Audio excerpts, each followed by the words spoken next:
So you were saying you were to go to an outpost position? Yeah, we were supposed to go to an outpost position, which we were going to do.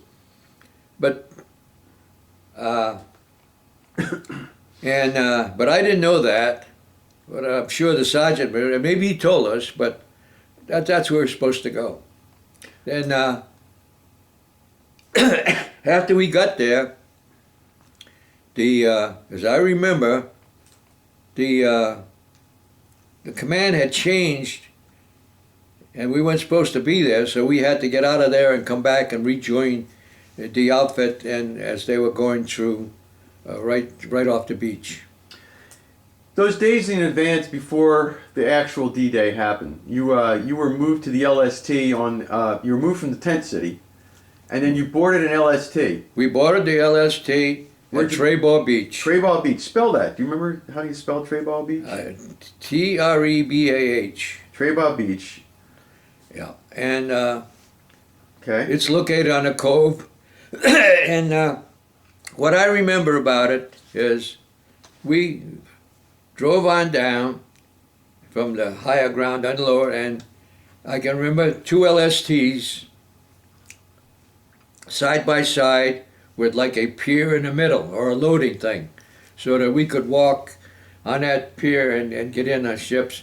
And there was a prepared surface on the beach so that the tanks wouldn't get stuck in the sand. It was like big bricks, and I vaguely sort of remember those metal kind of perforated things so that they wouldn't sink. And all the tanks and trucks had to back in. Most of the trucks, all the trucks had trailers that carried extra people, and they backed in, and then we loaded two at a time. And Bill Durrell told me years ago that I didn't remember this, but he told me that we loaded on ship 225, LST 225. And I also didn't know that we loaded on the 1st of June. But I found that out when I was checking some of the company records.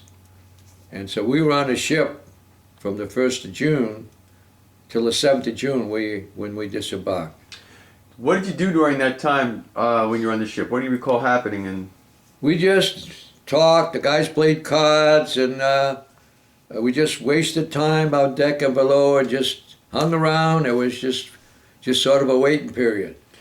That is another sort of a vague, I have in my mind the certain vague areas, and I think not much happened in those areas, so I just can't remember much of anything happening. So I just think that we were just there, probably just hanging around waiting. Yeah. But I do remember that when we finally went to sea, that the sea was quite rough, and especially for being on the English Channel, it was quite rough, and some of the guys were sick. I can remember that part. Were you out? Do you remember being out at sea for more than a couple of days, out in the Channel for a couple of days? Yeah, we were there more than a couple of days, I think. We were probably there maybe about 3 days, seems to me. Were you told what the order of battle would be, for you to invade on the beach, when your regiment was going to go in? No, I didn't know any of that. No, I didn't know any of that, except that we knew we were going to go in, and I don't believe that we were privileged that information being private. I do not remember that. You were just told board and away you go. Yeah. Now right. you were out there. So now it's June 5th into June 6th, and you know that this is the invasion day. Yes. What's happening on the ship at that point? You're out in the English Channel, right? Right. Okay. And I don't know, but I think what they did is they made a start, and then they probably just were riding around off the coast of England, because they had to clear the area of mines and stuff, and so as far as we knew, we didn't know where we were going. Fact of the matter is, I didn't know till after the war was over, many years after, that St. Ives wasn't on the English Channel. I thought it was on the English Channel, but actually, because they never showed us a map, there were no maps available for us to look at. For whatever reason, I didn't even know that, but it was facing Ireland more than it was facing France. Maybe maybe I wasn't alert to the fact, but this was never mentioned. I assumed we were on the English Channel. When do you recall being told to get in your landing craft to head to the Okay. beach? Well, on the second morning, we were told that we're gonna go in, and when we went in, we were specially prepared. We had special prepared uniforms. They were impregnated with some kind of smelly chemical. They were supposed to help with the gases. We had a gas mask. We had a life belt around our body that you had to activate by pulling a string or something. And we had a normal amount of ammunition. In addition to that, they gave us all a couple extra bandoliers of ammunition, M1 ammunition, which can always be taken out of those clips and loaded into the magazines for the BAR. But that's where they carried all of ours, in those bandoliers. And in addition to that, we had all our regular equipment: bayonet, shovel, a backpack, raincoat, and mess kit. We had a water jug. We had 3 days of K rations, and in addition to that, they gave us some regular grenades and some phosphorus grenades. They gave us half a pound of plastic explosives, and believe it or not, of course, we carried our M1 rifle. And I don't know how I did this, because I don't remember. I don't think I was much bigger than I am now. And we climbed down the cargo net, and my job was also to carry 2 Bangalore torpedoes, 1 in each hand, as we hit the beach. And that's where we hit the beach. When you climbed into your landing craft, how far off the beach were you?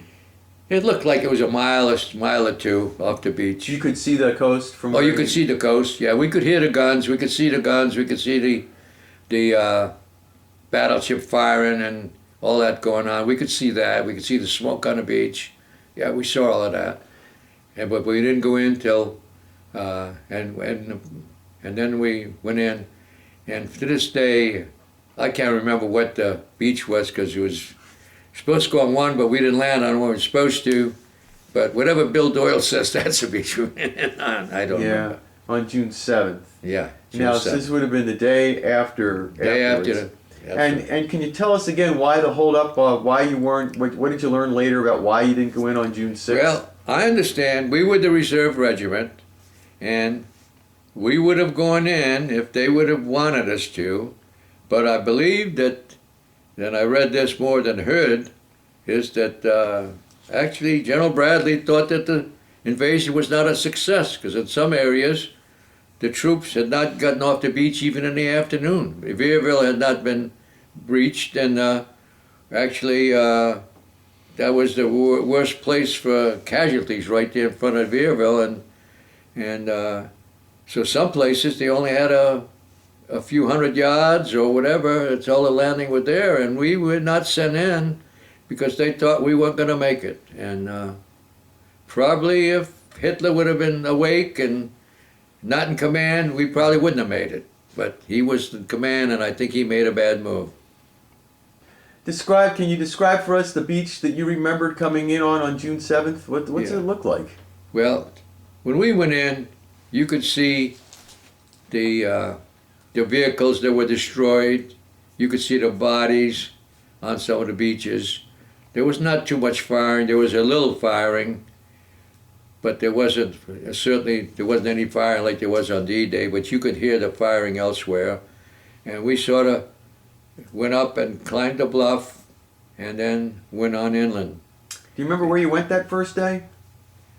No, I cannot tell you. I know we did a lot of walking because we were not landed on the beach we were supposed to be. We landed west of Veerville, and we had to we were the ones that had to go east, and we had to, and I believe the 175th was supposed to be on the right side, so we had to walk walk a long ways before we got where we were supposed to go. And but we did have casualties right there on the first day. Actually, the captain was wounded in a leg, and somebody else was wounded the very first day we were there. Where did you encounter your first resistance? Does that jump out at you, on that first day? What happens? Where do you hear it? Where do you see it? Well, I didn't see too much actual close combat. It was more marching, and I don't recall too much firefight the first day for our platoon.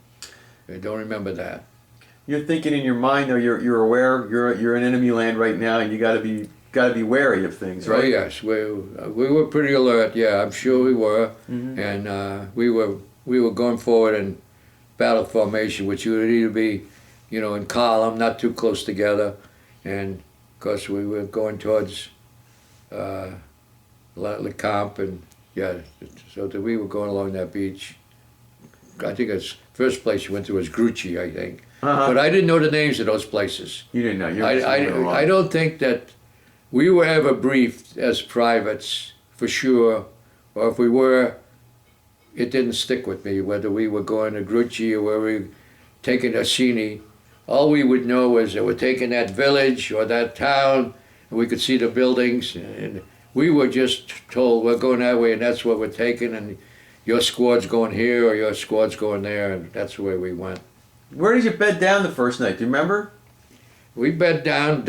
I remember bedding down, digging a foxhole. I remember being on guard duty the first day. The Greek and I were back to back, sitting in a foxhole. I can remember that clearly. We were back to back. Yeah. Yeah, we sit back to back because you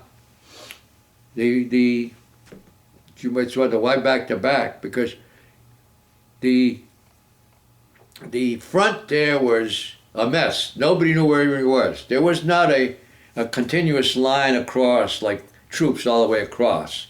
There were pockets where we had penetrated, other places we had not penetrated. So you had to look all ways because it was just very confusing kind of thing.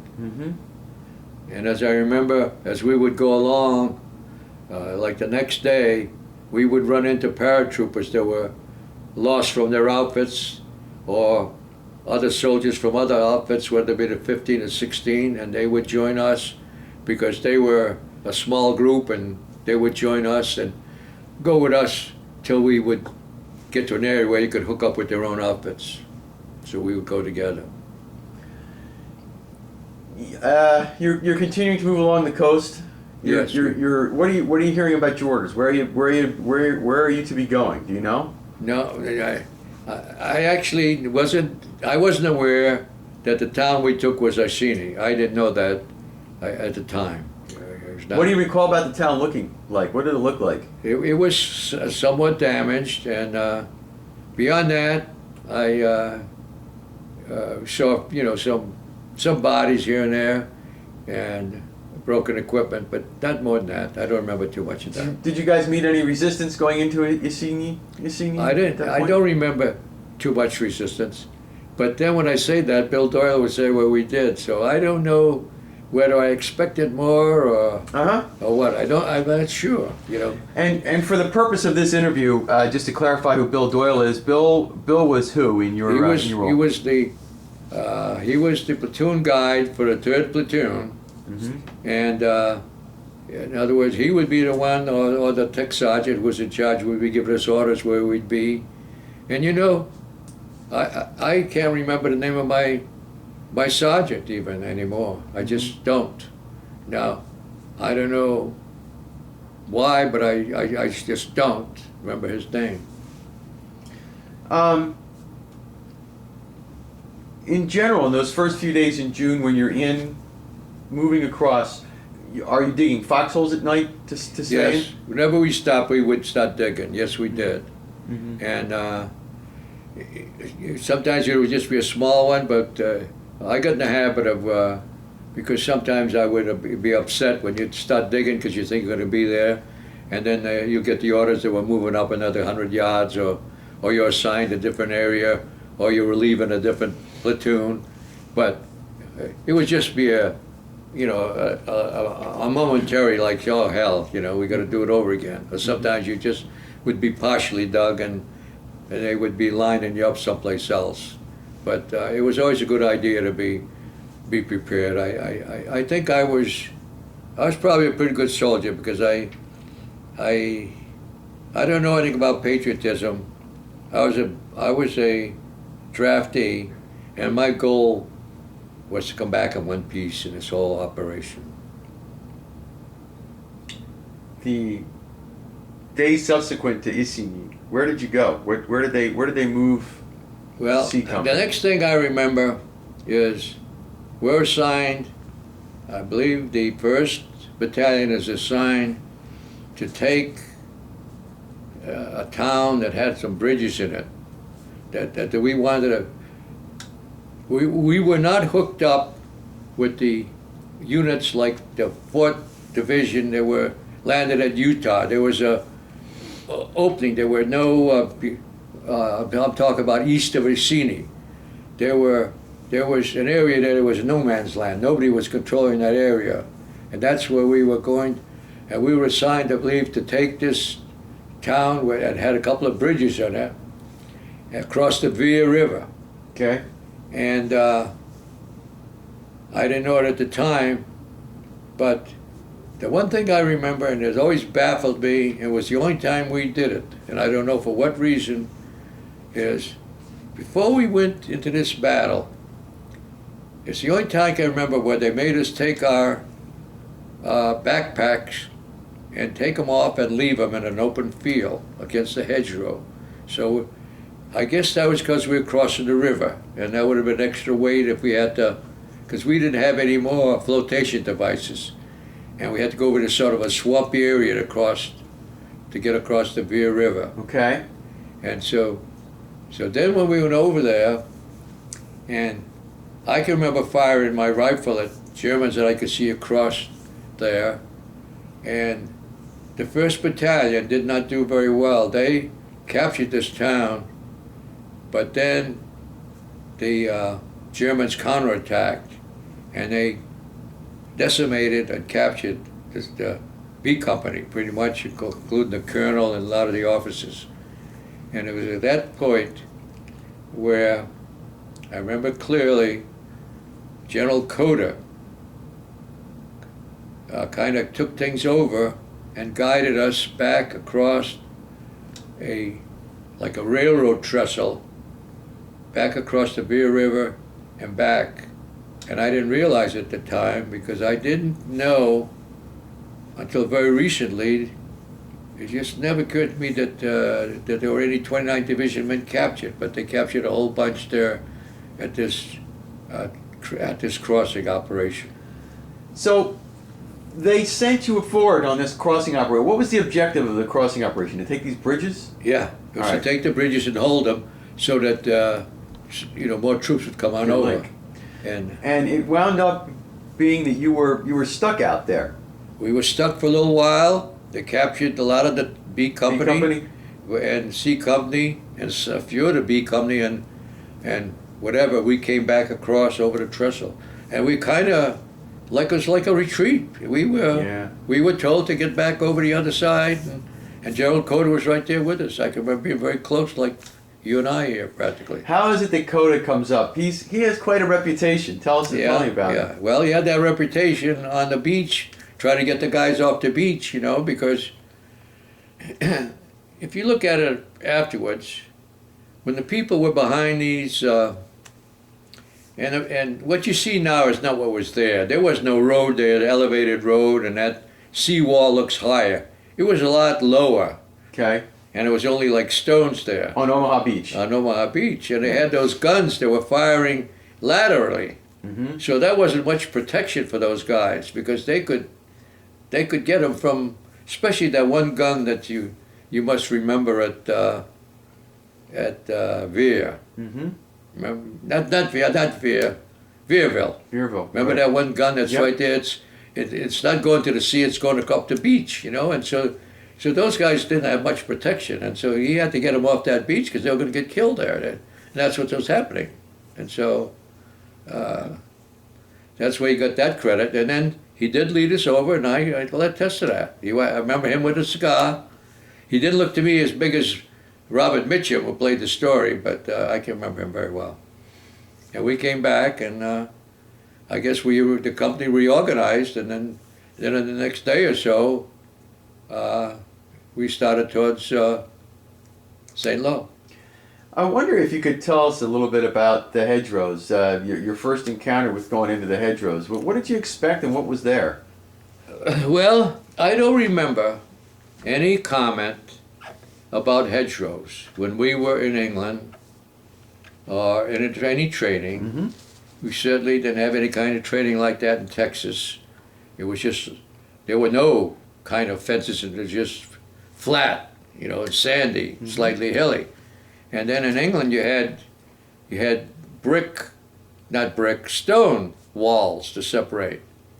Mm-hmm. And then they called these things hedgerows. But when we got there, those things were a disaster, because what had happened Mm-hmm. was all these fields, whether they were corn or whether they were wheat or whether they were apple orchards or they were pastures for cattle, and they would take the debris for maybe hundreds of years and deposit it on the ends of these fields or the ends of properties, and they kept doing that. If they found stones, they'd throw them in there, and eventually like wild bush trees would grow in them, and the first thing you know, those things were big mounds of dirt and roots and rocks, and they could be 4 to 6 foot wide, and they could be 4, 5, 6 foot high. And in addition to that, periodically the farmers had these sunken roads where they could service, bring the cattle home, or bring their little wagons and horse. And the Germans used those Sherman roads to supply, and we couldn't even see them there. So each hedgerow we went over, we never knew what to expect. But we always sort of expected the worst, and once you got over that hedgerow, you couldn't go back. And this was what happened. And they used them for concealment, and they would make positions for their machine guns, and we received casualties on every field that we took that they wanted to defend. Steve, let me ask you this about beginning. It sounds like the real big action happens with this Veer crossing for you. There's a lot of firing going on. There's a lot of happening. The battlefield.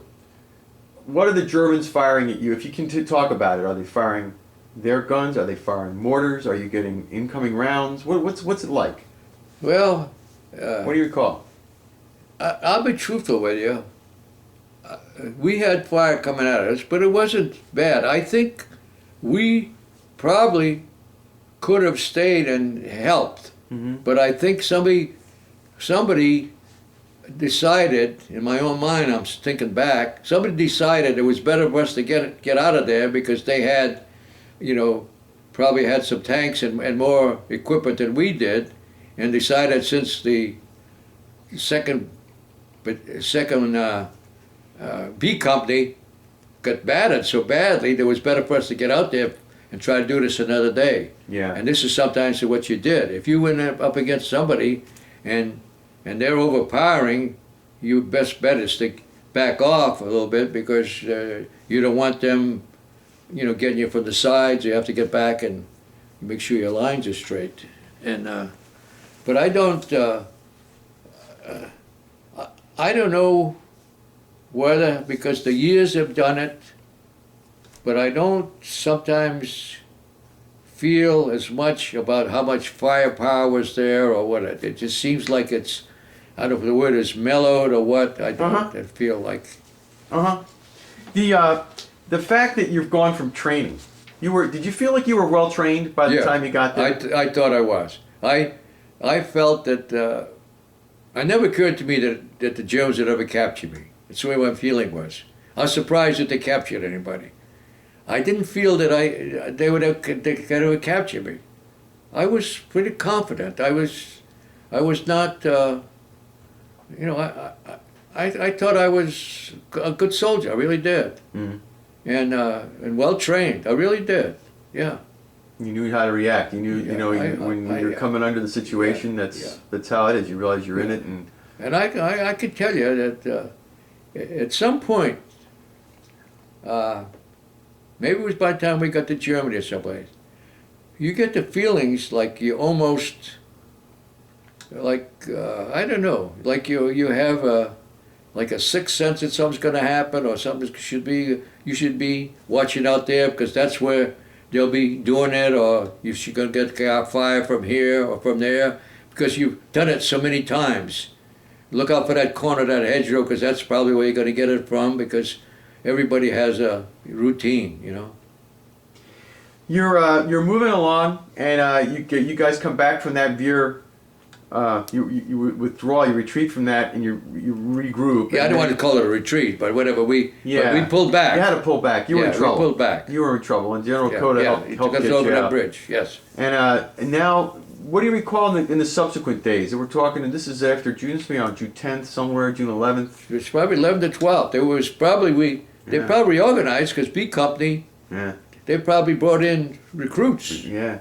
Replacements for that. And if any casualties we had, they probably brought them in for B Company, not for us, because I don't think we had that many. Because what they do, they're not recruits, the replacements. Like. Mm-hmm. And if you just lost a few men, which we'd only lost by that time, not too many men, we didn't lose too many men, so they would go to the company that lost the most men. And they would have to beef up, and we probably just were stationary there for a day or so. Then we took off we might have taken LeCombe in that area, but I'm not sure the date.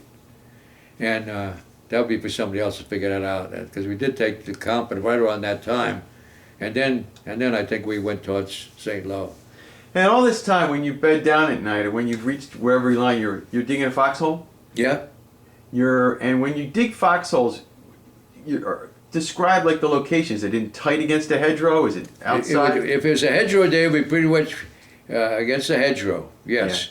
Yeah. And if you did have a hedgerow, this was your hedgerow. Yep. Well, this is your field.